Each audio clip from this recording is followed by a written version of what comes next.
Paano mo po protektahan ang sarili mo sa mga taong manloloko sa darating na 2026? Kasi hindi lahat ng mabait ay totoo at hindi lahat ng sweet ay ligtas. Kung ayaw mong maulit ang mga sakit ng nakaraan, kailangan mo munang matutong magbantay, hindi lang magmahal. At tandaan mo ito, hindi ka niloko dahil tanga ka. Niloko ka dahil mabuti ka. Pero sana sa 2026, hindi na pwedeng puro tiwala lang. Kailangan may talino na rin. Una, huwag munang magtiwala sa salita lang. Consistent na aksyon ang mahalaga.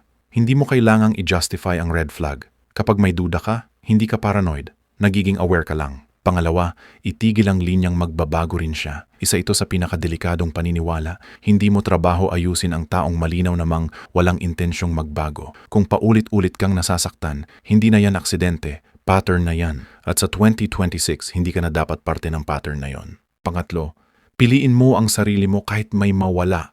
Oo, may mawawala. May mga taong lalayo. May mga relasyong matatapos. Pero mas mabuti nang mawalan ng tao kaysa mawalan ng respeto sa sarili mo. Kaya tandaan mo ito. Ang tunay na proteksyon ay hindi ang pag-iwas sa lahat ng tao, kundi ang pagiging handang umalis kapag mali na. Hindi mo makokontrol ang dami ng manloloko sa mundo, pero makokontrol mo kung sino ang may access sa buhay mo. Kaya please, sa 2026, hindi mo kailangang maging masama para maging ligtas. Kailangan mo lang maging mas malinaw sa kung ano ang hindi mo pinapayagan at kung sino ang pinapapasok mo sa buhay mo.